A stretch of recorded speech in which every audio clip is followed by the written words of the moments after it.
Hi, I'm Brody Dupuis, running back of the Trinity Pioneers. Get ready for another season of Friday Night Football.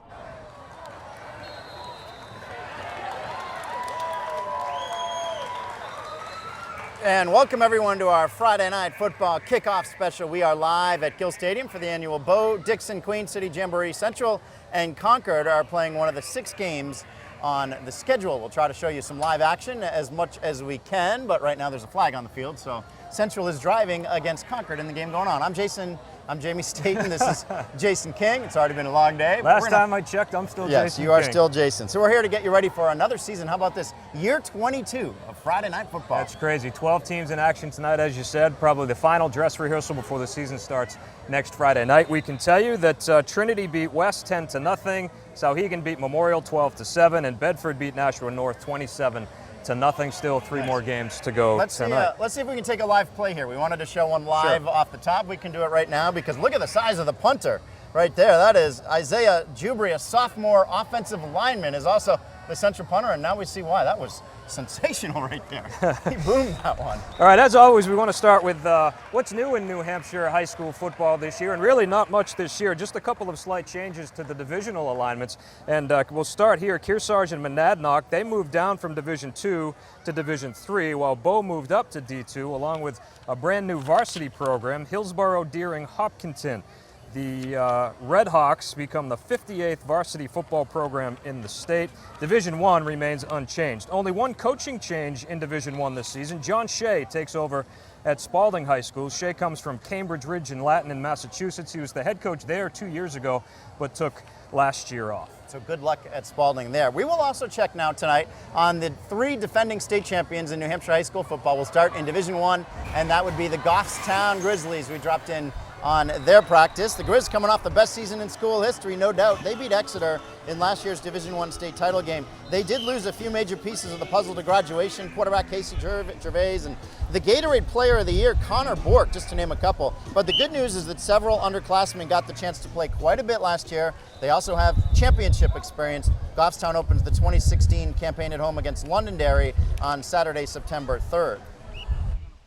It's tough. I mean, any given week you got to show up. There's a couple teams that have a lot of kids back that I think will be head and shoulders above. I think we're going to be in the middle of the pack with everybody else trying to win more games than we lose, and it'll be a dogfight every week. I feel pretty confident. A lot of the guys this summer really stepped up. A lot of the young guys really showed that they want to play, and we have a lot of spots to fill from last year, and a lot of the summer work's really starting to show up now on the field. So yeah, we definitely have a lot of JV players stepping up. I know they didn't get players like minutes in varsity, but they've been like getting muscle memory and stuff like that, getting everything in. All right, how about some players to watch in Division I this season? Merrimack might be the team to beat in the division. They easily have at least 4 of the top players in the state this year with a senior class that's been on the field since they were sophomores. Players like Tyler Daniil, the senior running back, racked up over 1,200 all-purpose yards as a junior with 9 touchdowns and 4 interceptions on defense. Head coach Kip Jackson says Daniil is a great kid who loves to compete and expects him to be one of their best offensive players this fall. It means the world. I mean, he plays both sides of the ball. He's an impact player on offense and defense. He blocks well, he runs well, he catches the ball as well as anybody I've seen, and on defense, he's a difference maker too. I think we've had all these young guys, all our guys have the chemistry to playing together for years, and having the varsity experience, I think that's what's going to help us out in the long run. Team goals is definitely to be a family and win that championship together, but personally, I just want to win the championship. Personally, that's all I really have for goals. All right, here's another great player to watch in Division I this fall. Exeter quarterback Kyle Ball, the senior signal caller, is 13-5 as a starter for the Blue Hawks. He threw for 800 yards and 9 touchdowns as a junior, and then he ran for 600 yards and another 12 scores, and he led Exeter in the defense in tackles and interceptions. And get this, baseball is really his game. He's committed to play at the University of Maine next year.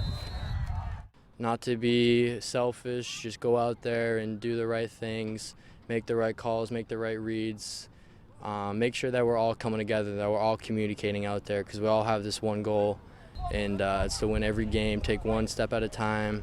He's a competitor. He's a fierce competitor. He leads by example. He's very physical for a quarterback. He plays safety. He has to, he's a good run support guy in the alley. He can play over the top and cover in our defensive scheme. He's a guy that we rely on both sides. All right, here are a few other players to watch in Division I. Quarterback Justin Grissini, also of Merrimack. Nico Buccieri, a running back for Pinkerton. Christian Pete, a great wide receiver for Portsmouth. And Anthony Angerarmi, he's a 6'2", 260-pound, 3-year starter on the offensive and defensive line for the Memorial Crusaders. We mentioned a couple of great players from Merrimack to watch this year. Head coach Kip Jackson of the Merrimack Tomahawks joins us live. And Kip, a lot of talk about the Tomahawks this year. Yeah, a lot of talk, but we still have to prove it, don't we? So, Coach Jackson, I mean, we've been hearing about your kids for a few years now. As sophomores, they all played a lot, and we heard they're young, but they're going to be good. And then as juniors, you took a step, you won more games. Has the time arrived for these guys? I hope so. We're just going to try to stay out of their way and let the talent kind of take over, and hopefully we'll be able to win some games this year. A lot of talk about Justin Grissini. We talked about Tyler Daniel, a great player for you. Justin Grissini, maybe one of the best pure passers in the division. Would you agree with that? Oh yeah, most definitely. I think last year he was the best pure passer in the division. He knows how to spin the ball. He's also a great pitcher, and we really like our kids to play multiple sports, and he's one of the kids that does that. I like to hear that. You want them well-rounded. Now, how would you describe your team? Are they fast? Are they tough? Physical? What do you have exactly? C, all the above. All Everything. Yeah, we're fast, and obviously every coach wants their football team to be physical, and I think we are, so ready to go. You saw Bedford earlier tonight. You get them in week 1. What are your thoughts? Yeah, thank you very much for your scheduling. They look really good tonight, and they're basically what we thought they're going to be. They're very well coached. They're fast and physical, and hopefully it's a good game. Coach Jackson, good luck this year. All right, thank you very much. Good luck to you. Thank you.